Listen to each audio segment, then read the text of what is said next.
Alright, we've got the peace offering, the rabbit one.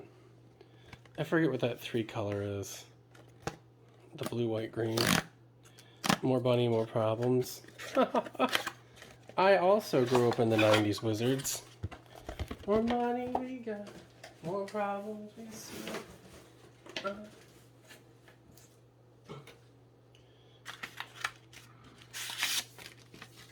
Alright. Deck box.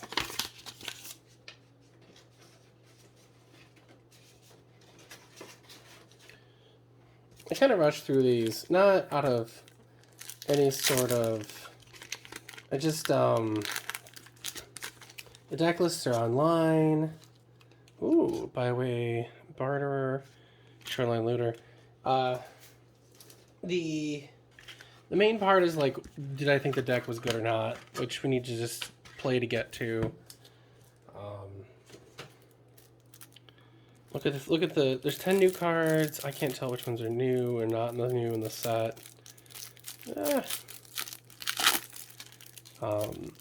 And the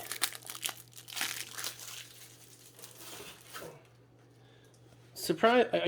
I'm probably gonna go online here in a minute and see the professor's got his review up. So I'm just kind of like, I guess we could just go to the professor if you really. That is a toxic counter. Uh-oh. We got Spice. So Mrs. Bumbleflower is our main. Mr. Foxglove is our backup. Hey yo, it's Tamio.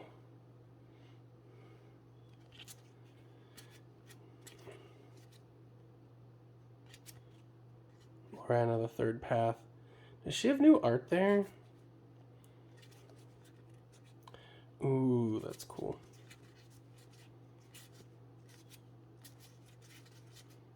Sphinx. Oh.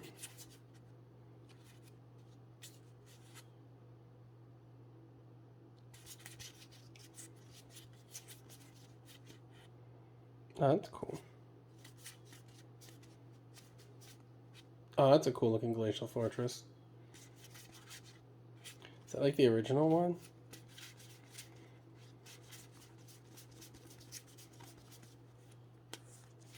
Triskaidekaphile. That's funny.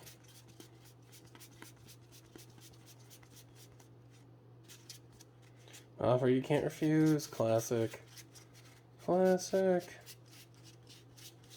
I don't know if it's good, but it's a classic. What's that, Evolving Wilds? Huh. Interesting.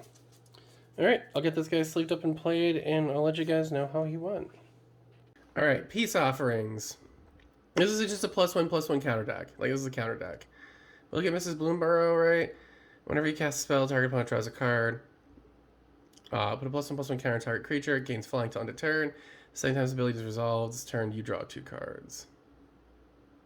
So it's a bit of a like a, hey man, don't hurt me. I'm giving you cards. Let me beef my shit up.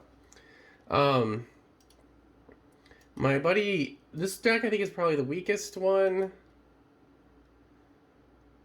My buddy is like losing his mind over because he's like, oh man, you do like this crazy group hug deck.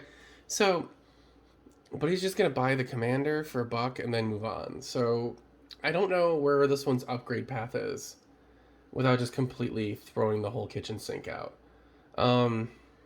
Brushland out of here is a $2 card. That's interesting, given how many reprints it's had. Alright, Swiftfoot Boots, Lorna the Third Path, Sunpetal Grove, Communal Brewing. This one actually only tops out like $65 in value, with the Bloodroot Apothecary being its heaviest hitter, which is the toxic Squirrel Druid that people want for the Squirrel deck.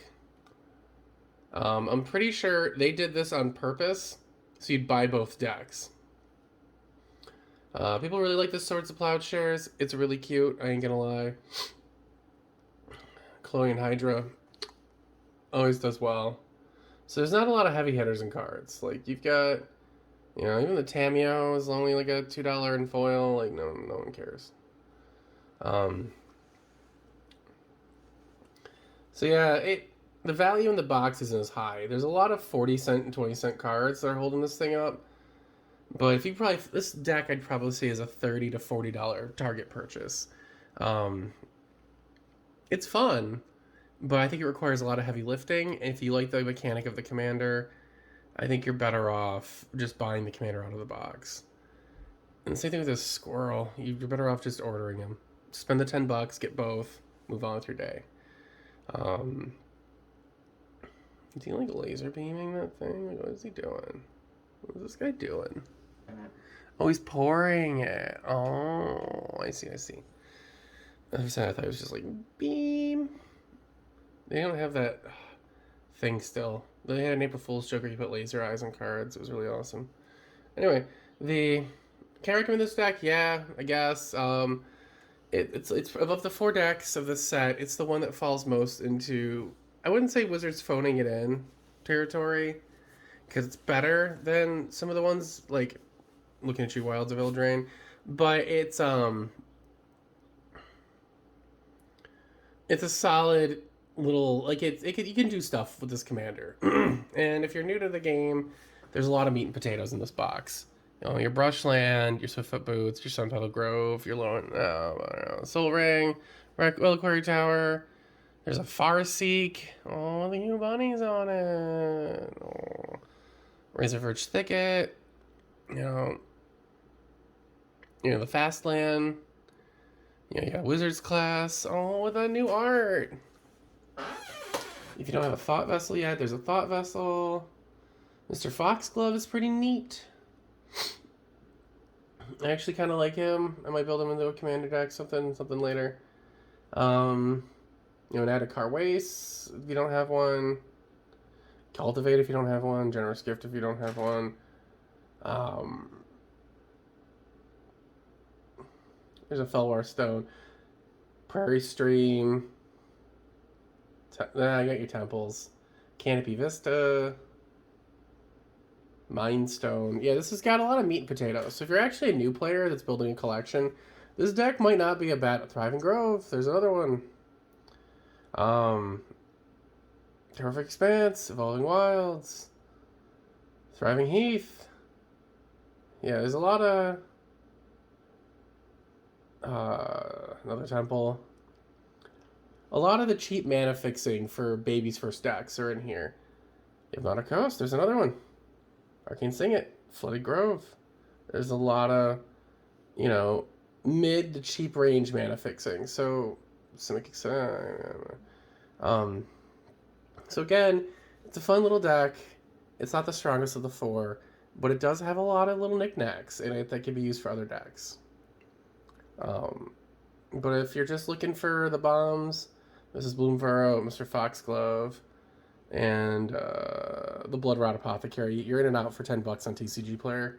You might just want to do it. And with that, I thank you for watching, and you have a good day.